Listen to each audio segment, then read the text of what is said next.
শুভরাত্র। অশেষ ধন্যবাদ জানাচ্ছি আমাদের আলোকিত মানুষ হিসেবে এখানে উপস্থিত আছেন আমাদের বাবুল ঘোষ দাদা।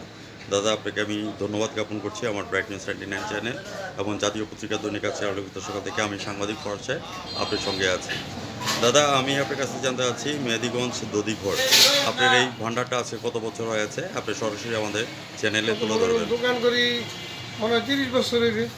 সেটা আমরা জানি ছোটকাল থেকে। মিষ্টি ব্যস্ত আছে হয়তো 15 বছর হতে পারে। Right, exactly. আমরা যদি একটি কথা বলতে হয়, বাবুল দাদা was not built in a day. Babul দাদা কিন্তু একদিনে তৈরি হয়নি, হাঁটি হাঁটি পা করে কিন্তু 30 বছর পার করে দিয়েছেন।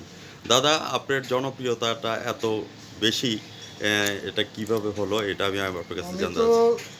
আমার মনে ইচ্ছে হলো কি আমি মিষ্টিটা একটু ভালো করবো, খাবার যে কোনো জিনিসই বেশি ওইটা মানে সবসময় আমি ভালো করি। Right, exactly. আমার তো হলো একটু কম ব্যবসা হইবে, তবুও চাই যেন এটা মানুষ খাইয়া দেন, রাইট, আমার বদনাম না রাইট, করে বলতেন আমি এই ঘরে ছাড়া দিয়ে মিষ্টি বানাই।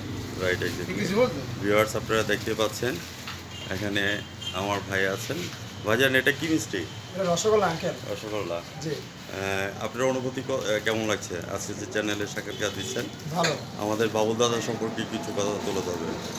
উনি কেমন? ভালো আপনাদের কি কোঅপারেশন কেমন দেয়? ভালো দেয়। ভালো দেয়।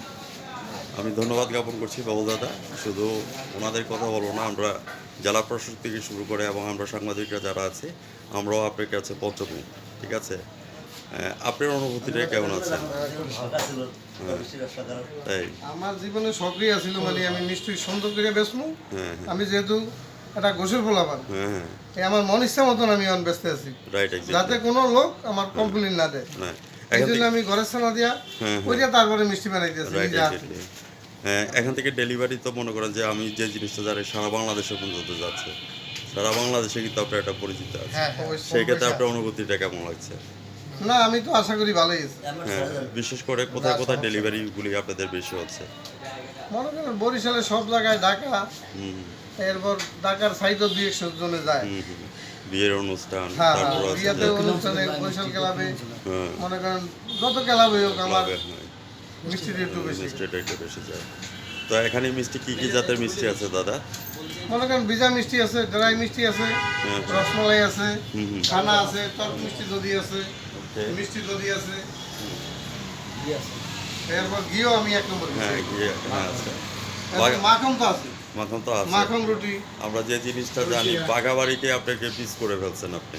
হ্যাঁ? বাঘাবাড়ির যে ঘিটা আছে এটা হচ্ছে আপনার আমি ঘি, আশা করি তো আমার আপনার ঘি বাঘাবাড়ির কোনো খাটে নেই। সেটা আর কি। আমাদের ঘি 1 নম্বর প্রিয়। হ্যাঁ, একটু কথা বলেন ঘি সম্পর্কে। আপনি নামটা বলেন। আমার নাম রতন কুমার দাস। ওকে, নমস্কার দাদা। হ্যাঁ নমস্কার। আপনার একটু অনুভূতির কথা চ্যানেলে তুলে ধরবেন।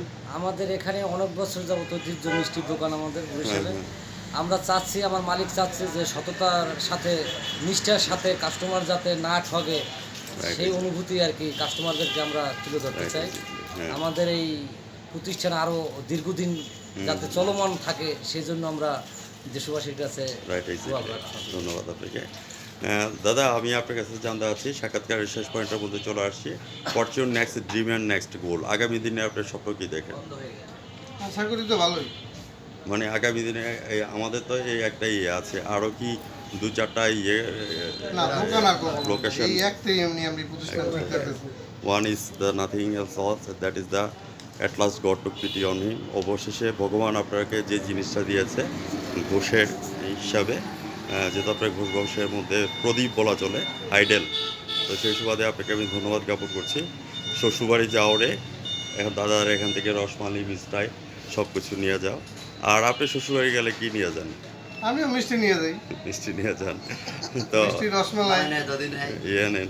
শুধু কি শাশুড়ির জন্য, শালির জন্য নেওয়া হয় না? না শ্বশুর শাশুড়ি লোক আগে নিতে হইবে, শ্বশুর তারপর হলো শালি, শালি তারপর হলো শালারা। কি কিছু বলছেন? হচ্ছে। ধন্যবাদ আপনাকে। ভিউয়ার্স যারা আমার চ্যানেলের সামনে আছেন, আজ রাত 11টা 15 আমরা চ্যানেলের সঙ্গেই থাকবো এবং জাতীয় পত্রিকা দৈনিক আজকে আলোকিত সকাল থেকে আমি সাংবাদিক ফরহাদ ভাই বিদ্যা রেখা টানছি। দাদা ভালো থাকেন, সুস্থ থাকেন। ধন্যবাদ আপনাকে এবং এখানে যারা আছেন সবাইকে ধন্যবাদ জ্ঞাপন করে বিদায় রেখা টানছি। আবারও আগামী দিন সকাল 9টায় আমাদের চ্যানেলের সাথে থাকবেন। আমি সাংবাদিক ফরহাদ ভাই ভ্রমণ রিপোর্টার হিসাবে বিদায় রেখা টানছি। দাদা সুস্থ থাকেন, ভালো থাকেন, এই প্রত্যাশা নিয়ে বিদায় রেখা টানছি। ধন্যবাদ আপনাকে।